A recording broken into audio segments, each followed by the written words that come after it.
ಬಹಳಷ್ಟು ಯುವಕರಿಗೆ ಈ ದುಡಿಯೋದ್ರ ಬಗ್ಗೆ ಏನು ಮಾಡಬೇಕು ಅನ್ನೋ ಗೊಂದಲ ಇರುತ್ತೆ. ಇವತ್ತು ಏನು ಮಾಡಬೇಕು ಅಂತಂದ್ರೂ ಕೂಡ ಫೀಲ್ಡ್ನಲ್ಲಿ ತುಂಬ ಕಾಂಪಿಟೇಷನ್ ಇದೆ. ಆದರೆ ಮಟನ್ ಉತ್ಪಾದನೆಯಲ್ಲಿ ಅಂಥ ಕಾಂಪಿಟೇಷನ್ ಇಲ್ಲ. ಅದರಲ್ಲಿದ್ದ ಕುರಿ ಮೇಕೆ ಸಾಕೋದು ಬೆಸ್ಟು ಅಂತ ಯಾರಾದರೂ ಸ್ನೇಹಿತರು ನಿಮಗೆ ಸಲಹೆ ಕೊಟ್ಟಾಗ ಅಲ್ಲಿ ಒಂದಷ್ಟು ಗೊಂದಲ ಬರುತ್ತೆ. ಏನು ಗೊಂದಲ ಅಂತಂದರೆ ಕುರಿ ಸಾಕಬೇಕಾ, ಮೇಕೆ ಸಾಕಬೇಕಾ, ಬ್ರೀಡಿಂಗ್ ಪರ್ಪಸ್ ಮಾಡಬೇಕಾ, ಅಥವಾ ಬ್ಯಾಚ್ ಟು ಬ್ಯಾಚು ಕೊಬ್ಬಿಸಿ ಮಾರೋದು ಮಾಡಬೇಕಾ, ಬ್ಯಾಚ್ ಟು ಬ್ಯಾಚ್ ಮಾಡಬೇಕು ಅಂತಂದರೆ ಓತ್ ಮರಿ ಬೆಸ್ಟಾ, ಟಗರು ಮರಿ ಬೆಸ್ಟೋ, ಯಾವುದರಲ್ಲಿ ಹೆಚ್ಚು ಲಾಭ ಇದೆ, ಈ ಥರ ಇನ್ನೊಂದಷ್ಟು ಗೊಂದಲಗಳು ನಿಮಗೆ ಆಗುತ್ತೆ. ಹಾಗಾದರೆ ಈ ಬಗ್ಗೆ ನನ್ನ ಅನುಭವ ಏನು ಹೇಳುತ್ತೆ ಅನ್ನೋ ಕುತೂಹಲನ ಬನ್ನಿ ಸ್ನೇಹಿತರೆ ಕೂತು ಮಾತನಾಡ್ಕೊಳ್ಳೋಣ.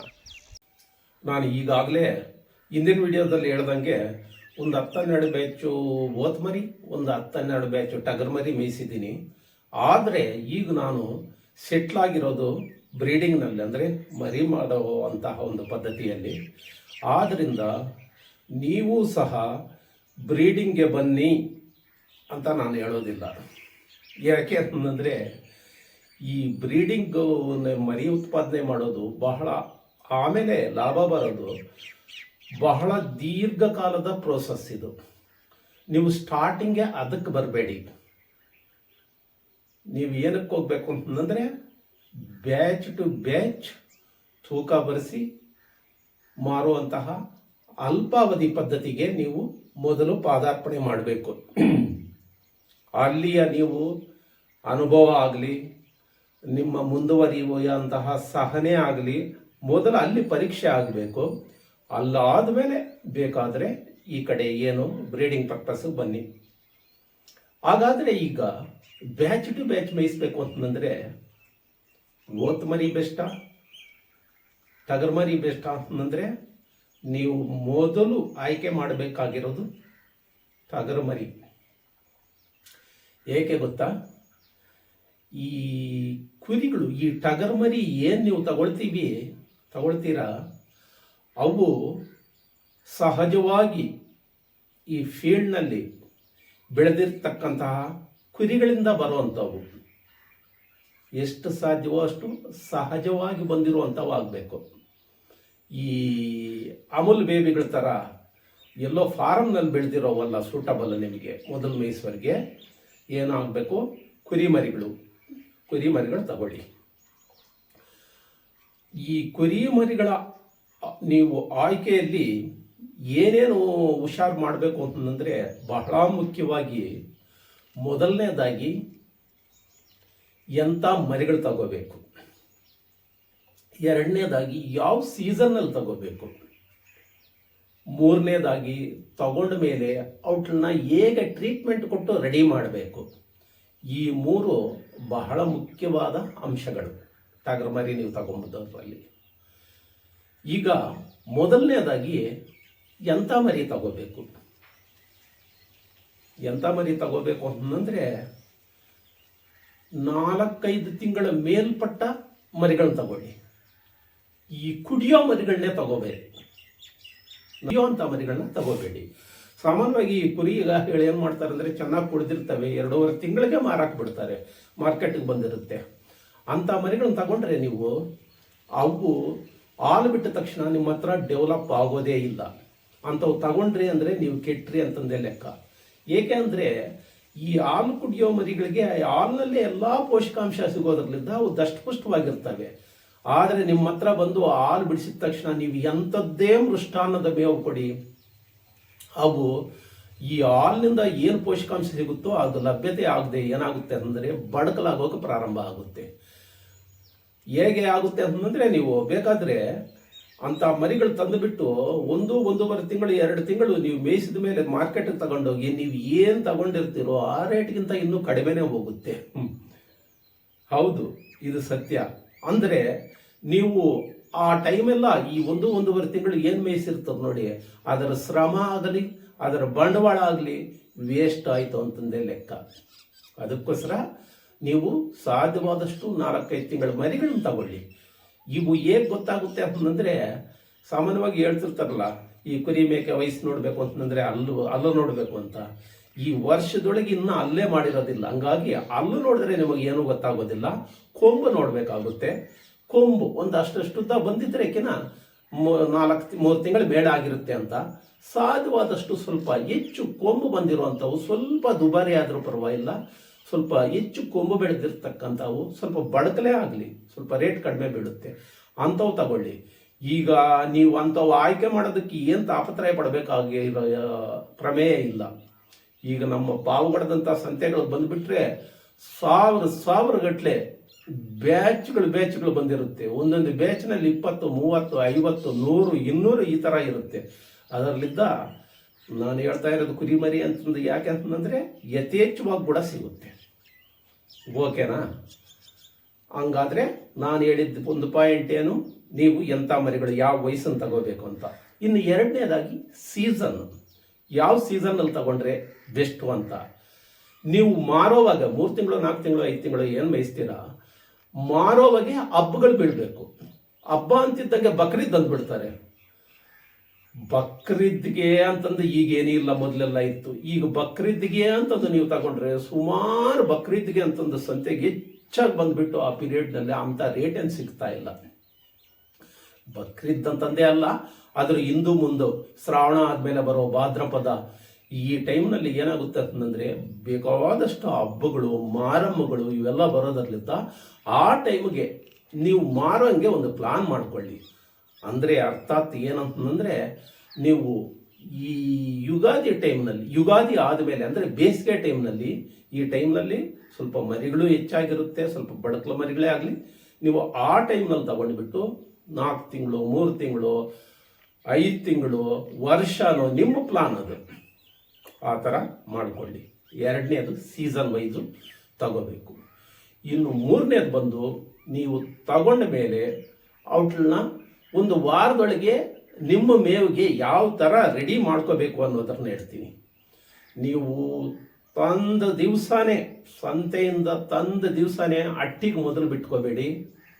ಎಲ್ಲಾದರೂ ಒಂದು ಕಡೆ ಇಕ್ಕಟ್ಟಾದ ಜಾಗದಲ್ಲಿ ಎಲ್ಲಟ್ಲನ್ನು ಕೂಡ ಹಾಕ್ಬಿಟ್ಟು, ನೀವು ಎಷ್ಟು ತಗೊಂಡಿರ್ತೀರ ಅಷ್ಟು 20, 30, 50, 100 ಎಷ್ಟು ತಗೊಂಡಿರ್ತೀರ ಅವು ಇಕ್ಕಟ್ಟಾದ ಜಾಗದಲ್ಲಿ ಒಂದು ಕೂಡಾಕೊಂಡು ಬಿಡಿ. ಔಟ್ಲನ್ನ ಕೂಡಾಕೊಂಡು ಈ ಉಣ್ಣೆ ಪಿಡ್ದ ಏನಂತಾರೆ ಏನು ಇಂಥವೆಲ್ಲ ಈಗ ಬಾಹ್ಯ ಪರಾವಲಂಬಿ ಜೀವಿಗಳು ಇವೆಲ್ಲ ಕಾಟ ಕೊಡೋ ಅಂಥವು, ಇವೆಲ್ಲ ಅಲ್ಲೇ ಉದುರೋಗ್ಬೇಕು. ಅದರಲ್ಲಿದ್ದ ನೀವು ಔಟ್ಲಿಗೆ ಒಳ್ಳೆ ಚೆನ್ನಾಗಿ ಸ್ಪ್ರೇ ಕೊಟ್ಬಿಡಿ. ಅರ್ಥ ಆಯ್ತಾ? ಯಾವ ಔಷಧಿ ಅಂತ ನೀವು ವಿಚಾರಿಸ್ಕೊಂಡು ಮಾಡಿ. ಈ ಔಷಧಿ ಬಗ್ಗೆ ಬೇಕಾದರೆ ನಾನು ಅದರ ಬಗ್ಗೆನೇ ಇನ್ನೊಂದು ಬೇರೆ ಸಂದರ್ಭ ಬಂದಾಗ ವಿಡಿಯೋದಲ್ಲಿ ಹೇಳ್ತೀನಿ. ಈ ಥರ ಸ್ಪ್ರೇ ಮಾಡಿಬಿಟ್ಟು ಅದರ ಮೇಲಿರುವಂತಹ ಪರಾವಲಂಬಿ ಜೀವಿಗಳೆಲ್ಲ ಸತ್ತೋಗ್ಬೇಕು, ಇಲ್ಲ ಅಂದರೆ ಅಲ್ಲೇ ಉದುರೋಗ್ಬೇಕು, ನಿಮ್ಮ ಅಟ್ಟಿಗೆ ಬರಲೇಬಾರ್ದು. ಓಕೆನಾ? ಮೊದಲನೇ ದಿವಸ ಆ ಕೆಲಸ ಮಾಡಿಬಿಟ್ಟು ಸ್ಪ್ರೇ ಮಾಡಿಬಿಟ್ಟು ಸ್ವಲ್ಪ ಬಿಸಿಲಿಗೆ ಬಿಟ್ಟು ಆಮೇಲೆ ಅಟ್ಟಿಗೆ ತಗೊಂಡೋಗಿ. ಅದರ ಮಾರನೇ ದಿವಸ, ಎರಡನೇ ದಿವಸ ಏನು ಮಾಡ್ತೀರಿ ಗೊತ್ತಾ, ನೀವು ಬಂದುಬಿಟ್ಟು ಆ ಟಗರು ಮರಿಗಳನ್ನ ಎಲ್ಲಾದರೂ ಹೆಚ್ಚು ನೀರು ಈಜಾಡೋವಂಥ ನೀರು ಇರಬೇಕು ಅಂಥವು ಕಡೆ ತಂದುಬಿಟ್ಟು ಹಳ್ಳದಲ್ಲೋ ಕೆರೆಯಲ್ಲೋ ಚೆನ್ನಾಗಿ ಈಜಾಡಿಸಿ ಆಮೇಲೆ ತಗೊಂಡೋಗಿ ಬಿಸಿಲಿಗೆ ಬಿಡಿ. ಏನು 10-11 ಗಂಟೆ ಟೈಮ್ನಲ್ಲಿ ಈಜಾಡಿಸಿ ಆಮೇಲೆ ಬಿಸಿಲಿಗೆ ಬಿಡಿ. ಎರಡನೇ ದಿವಸದ ಕೆಲಸ ಅದು. ಮೂರನೇ ದಿವಸ ಏನು ಮಾಡ್ತೀರಿ ಗೊತ್ತಾ, ಮೂರನೇ ದಿವಸ ಬೆಳಿಗ್ಗೆ ನೀವು ಹೊಟ್ಟೆಗೆ ಅದಕ್ಕೆ ಆಲ್ಬೆಂಡಜಾಲ್ ಕಾಂಟ್ಯಾಕ್ಟ್ ಇರುವಂಥದ್ದು, ಈ ಕಾಂಟ್ಯಾಕ್ಟ್ ಯಾವುದಾದ್ರೂ ಆಲ್ಬೆಂಡಜಾಲ್ದು ಬೇಕಾದಷ್ಟು ಔಷಧಿಗಳು ಬರ್ತವೆ, ಅದನ್ನು ನೀವು ಕೊಟ್ಬಿಡಿ, ಹೊಟ್ಟೆಗೆ ಕೊಡಿ. ಯಾಕೆ ಗೊತ್ತಾ, ಈ ಒಳಗಡೆ ಇರುವಂತಹ ಪರಾವಲಂಬಿ ಜೀವಿಗಳು ವರ್ಮ್ಸ್ ಏನಿರುತ್ತೆ ಅವು ನಾಶ ಆಗಬೇಕು. ಹೊರಗಡೆದು ನಿನ್ನೆ ಮೊನ್ನೆ ಆಯಿತು, ಈಗ ಒಳಗಡೆ ಇರುವಂಥವು ನಾಶ ಆಗಬೇಕು. ಡಿವಾರ್ಮಿಂಗ್ ಅಂತಾರಲ್ವ, ಆ ಥರ. ಆ ಔಷಧಿ ಕೊಟ್ಟಾದಮೇಲೆ ನೀವು ನೀರಾಗಲಿ ಮೇವಾಗಲಿ ಸಾಧ್ಯವಾದಷ್ಟು ಸುಮಾರು 2-3 ಗಂಟೆ ತನಕ ಏನು ಕೊಡಬೇಡಿ. ಯಾಕೆಂತಂದರೆ ಅದು ಒಳಗಡೆ ಚೆನ್ನಾಗಿ ಕೆಲಸ ಮಾಡಬೇಕು, ಡೈಲ್ಯೂಟ್ ಆಗಬಾರ್ದು ಇವೆಲ್ಲ ಕೊಟ್ಟು. ಓಕೆನಾ? ಅದು ಮಾಡಬೇಡಿ. ಮೂರನೇ ದಿವಸ ಇದು ಮಾಡಿದ್ರೆ ಆಮೇಲೆ 4ನೇ ದಿವಸ ಅಥವಾ 5ನೇ ದಿವಸ ನೀವು ಏನು ಮಾಡ್ತೀರ ಅಂತಂದರೆ ಕಸಿ ಮಾಡಿಸಿ. ನೀವು ಸ್ವಲ್ಪ 4, 5, 6 ತಿಂಗಳು ಹಿಂಗೆಲ್ಲ ಇಟ್ಕೋಬೇಕು ಅಂತಂದರೆ ಕಸಿ ಮಾಡಿಸಿದ್ರೆ ಬೆಸ್ಟು. ತೀರಾ 3 ತಿಂಗಳಿಗೆ ಮಾಡ್ತೀವಿ ಅಂತಂದರೆ ಬೇಕಿಲ್ಲ. ಅದರ ಮೇಲೆ ಅಂತಂದರೆ ಕಸಿ ಮಾಡಿಸಿ. ಯಾಕೆ ಕಸಿ ಮಾಡಿಸ್ಬೇಕು ಅಂತಂದರೆ ಇವುಟ್ಲಿಗೆ ಎಣ್ಣಿನ ಆಕರ್ಷಣೆ ಗಮನ ಇಲ್ದಂಗೆ ಕುದುರಾಗಿ ಸಾಫ್ಟಾಗಿ ಚೆನ್ನಾಗಿ ಮೇಯ್ಕೊಂತ ಏನು ಮೈ ಬರುತ್ತೆ. ಜೊತೆಗೆ ಹಾಯ್ಕೊಂಬೋದಿಲ್ಲ. ಒಂದಕ್ಕೊಂದು ಗುದ್ದಾಡೋದಿಲ್ಲ. ನಾನು ಮೇಯಿಸಿದಾಗ ಬ್ಯಾಚ್ಗೆ ಕೆಲವು ಬ್ಯಾಚ್ಗಳಲ್ಲಿ 1-2 ಈ ಫೈಟಿಂಗ್ ಹಿಡಿದು ಕೊರಡು ಮುರ್ಕೊಂಡೇ ಸತ್ತೋಗಿದ್ದಾವೆ. ಹೌದು, ಈ ಥರ ಒಂಥರ ಫೈಟಿಂಗ್ ಸ್ವಭಾವ ಇರುತ್ತೆ ಅವಳಿಗೆ, ಅದು ಕೂಡ ಕಡಿಮೆ ಆಗುತ್ತೆ. ಅಲ್ಲಿಗೇನು ಈಗ 3 ವಿಧಾನಗಳು ನೀವು ತರ್ತಿದ್ದಂಗೆ ವಾರದೊಳಗೆ ಇವೆಲ್ಲ ಮಾಡಿ ಮುಗಿಸಿದ ಮೇಲೆ ಆಮೇಲೆ ಬೇಕಾದರೆ ನಿಮಗೆ ಏನು ಲಭ್ಯತೆ ಇರುತ್ತೋ, ಈಗ ಒಣಮೇವು, ಹಸಿಮೇವು, ತಿರ್ಗಿ ಆಮೇಲೆ ಫೀಡು, ಇದ್ರ ಬಗ್ಗೆನೂ ಬೇಕಾದರೆ ಆಗಾಗ ಹೇಳೋಣ. ಇವೆಲ್ಲ ಚೆನ್ನಾಗಿ ಕೊಟ್ಕೊತ ಹೋಗಿ. ಇಷ್ಟು ಮಾಡಿದ್ರೆ ಮುಗೀತು. ಆದರೆ ಈ ಮಧ್ಯೆ ನೀವು ಒಂದು ಕೆಲಸ ಮಾಡಬೇಕು. ಏನು ಅಂತಂದರೆ, ಒಂದು ಪೇಪರ್ನಲ್ಲೋ ಅಥವಾ ಒಂದು ನೋಟ್ಬುಕ್ನಲ್ಲೋ ನೀವು ಕುರಿ ಸಂತೆಗೆ ಹೋಗಿ ತಂದಾಗಲಿದ್ದ, ಅಂದರೆ ಪ್ರಯಾಣದ ಚಾರ್ಜಿಂದ ಮೊದಲುಕೊಂಡು ಆಟೋ ಬಾಡಿಗೆಯಿಂದ ಮೊದಲುಕೊಂಡು ಪ್ರತಿಯೊಂದು ಕೊನೆಗೆ ನೀವು ಹಾಕಿರೋ ಔಷಧಿ ಏನಿದೆ ಮಾರೋ ತನಕ ಡೇಟ್ ಆಗಲಿ, ತಂದಿರೋ ಡೇಟ್ ಆಗಲಿ, ಮಾರಿರೋ ಡೇಟ್ ಆಗಲಿ, ಎರಡನ್ನೂ ಮೆನ್ಷನ್ ಮಾಡಿ ಅದರ ಮಧ್ಯೆ ಪ್ರತಿಯೊಂದು ಖರ್ಚನ್ನು ನೀವು ಬರ್ದಿಡಿ. ಆಮೇಲೆ ಯಾವತ್ತು ಮಾರಿದ್ವೋ ಆವತ್ತಿನ ಡೇಟು, ಅದರಿಂದ ಎಷ್ಟು ಬಂತು, ಟೋಟಲ್ ಖರ್ಚೇನಾಯಿತು, ಹಾಕಿದ್ದು ಬಂಡವಾಳ ಎಷ್ಟು, ಅದರಲ್ಲಿ ಬಂದಿದ್ದರಲ್ಲಿ ಅದೆಲ್ಲ ಹೋಗಿ ನಿಮಗೆ ಎಷ್ಟು ಗಿಟ್ಟಿತು. ಓಕೆನಾ? ಇದು ಬಹಳ ಮುಖ್ಯ. ಈ ಮೇಂಟೆನೆನ್ಸ್ ಮಾಡಬೇಕು. ಈಗ ನಾವು ಆಧುನಿಕ ಕಾಲದಲ್ಲಿ ಎಲ್ಲದಕ್ಕೂ ಒಂದು ಲೆಕ್ಕಾಚಾರ ಇರಬೇಕು. ಮುಂದೆ ನಾವು ಪ್ರೊಸೀಡ್ ಆಗಬೇಕು ಅಂತಂದರೆ ಈ ಲೆಕ್ಕಾಚಾರ ಅನ್ನೋದು ಇರಲೇಬೇಕು. ಈ ಲೆಕ್ಕಾಚಾರ ಮಾಡಿದಾಗ ನಿಮಗೆ ಎಷ್ಟು ತಿಂಗಳು ಮೇಯಿಸಿದ್ದೀರಿ, ತಿಂಗಳಿಗೆ ಏನು ಬಿತ್ತು ಅನ್ನೋ ಲೆಕ್ಕ ಸಿಗಬೇಕು. ನನ್ನ ಲೆಕ್ಕದಲ್ಲಿ 8-10 ಸಾವಿರ ಆದರೂ ಬರದೇ ಇದ್ದ ಮೇಲೆ ಅದನ್ನ ಯಾಕೆ ಮಾಡಬೇಕು? 8-10 ಸಾವಿರ ಅನ್ನೋದು ಬರಲೇಬೇಕು. ಕೆಲವರು 5-6 ಸಾವಿರ ಬಂದರೂ ಸಾಕು ಅಂತಾರೆ, ಕೆಲವರು 10-20 ಬಂತಾರೆ ಅಂತಾರೇನೋ ಗೊತ್ತಿಲ್ಲ. ಆವ್ರೇಜ್ನಲ್ಲಿ, ಒಟ್ಟಿನಲ್ಲಿ ನಮ್ಮ ಹಳ್ಳಿ ಕಡೆ ನಾವು ಜೀವನ ಮಾಡಬೇಕು ಅಂತಂದರೆ ಇಷ್ಟೆಲ್ಲ ಮೇಂಟೈನ್ ಮಾಡಿ ಖರ್ಚು ವೆಚ್ಚ ತೆಗೆದಕ್ಕೆ ನಮಗೆ 8-10 ಸಾವಿರನಾದರೂ ಬರಲೇಬೇಕು. ಓಕೆನಾ? ಒಂದು ಬ್ಯಾಚ್ ಆದಮೇಲೆ ಬೇಕಾದರೆ ಇನ್ನೊಂದು ಬ್ಯಾಚ್ ನೀವು ಓತಾ ಮರಿಗಳು ಮೇಯಿಸಿ. ಅದರಲ್ಲಿ ಏನು ಬರುತ್ತೆ ಅಂತಂದು ನೋಡಿ. ಈ ಓತಾ ಮರಿಗಳು ಸ್ವಲ್ಪ ದುಬಾರಿ ಬೀಳುತ್ತೆ, ಮಾರೋದು ದುಬಾರಿ. ಇನ್ನು ಮೇಯೋದ್ರಲ್ಲಿ ಈ ಟಗರು ಮರಿಗಳು ಬೇಗ ಮೈ ಮಾಡಿಕೊಳ್ಳುತ್ತೆ, ಓತಾ ಮರಿಗಳು ಬೇಗ ಮೈ ಬರೋದಿಲ್ಲ, ತೂಕ ಬರೋದಿಲ್ಲ. ಇದೊಂದು ಮೈನಸ್ ಪಾಯಿಂಟು. ಆದರೆ ಒಂದು ಪ್ಲಸ್ ಪಾಯಿಂಟು ಇದೆ. ಏನಪ್ಪ ಅಂತಂದರೆ, ಓತಾ ಮರಿಗಳಿಗೆ ನೀವು ಒಳ್ಳೆ ಬಿಸಿಲು ಹಂಗೆ ವಾತಾವರಣ ಒಂದು ಕೊಟ್ಬಿಟ್ರೆ, ಅದು ಬೇಸಿಗೆ ಈ ಒಣ ಡ್ರೈ ಆಗಿರುವಂಥ ಕಂಡೀಷನ್ಗಳಲ್ಲಿ ಅವು ಕಾಯಿಲೆನೇ ಬರೋದಿಲ್ಲ, ಒಂದು ಸಾಯೋದಿಲ್ಲ. ಆದರೆ ಈ ಟಗರು ಮರಿಗಳು ನೀವು ಎಷ್ಟೇ ಚೆನ್ನಾಗಿ ನೋಡಿಕೊಂಡ್ರೂ ಕೂಡ ಒಂದೊಂದು ಸತಿ 1, 2, 3 ಹಿಂಗೆ ಸ್ವಲ್ಪ ಹೋಗಾಗ್ತಿರುತ್ತೆ. ಇದು ಪ್ಲಸ್ಸು ಮೈನಸ್ ಪಾಯಿಂಟು. ಅದರಲ್ಲಿದ್ದ ನಾನು ಏನು ಹೇಳಿದ್ನೋ ಅದೇ ಥರ ಓತ ಮರಿಗಳು ಕೂಡ ಸ್ವಲ್ಪ ಬಂತಿರೋ 4-5 ತಿಂಗಳ ಮರಿಗಳು ಈ ಥರ ತಗೊಂಡ್ಬಿಟ್ಟು ಇದೇ ಥರ ಮೇಂಟೈನ್ ಮಾಡಿ, ಇದಕ್ಕೂ ಇದೇ ಥರ ಲೆಕ್ಕ ಹಾಕ್ಬಿಟ್ಟು ಅದರಲ್ಲಿ ಎಷ್ಟು ಬರುತ್ತೆ ಅಂತ ನೋಡಿ. ನೀವು ಈಗ 2 ಬ್ಯಾಚ್ಗಳು ಮುಂದುವರಿಸಿ ಅಥವಾ ಈ ಅನುಭವ ತಗೊಂಡು ನೀವು ಮುಂದೆ ಬ್ರೀಡಿಂಗ್ ಆದರೂ ಬರ್ಬೋದು.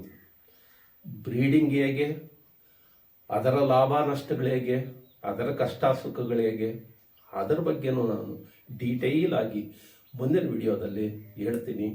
ಆ ತನಕ ಓಕೆ, ಬಾಯ್. ಮುಂದಿನ ವಿಡಿಯೋದಲ್ಲಿ ಭೇಟಿ ಆಗೋಣ.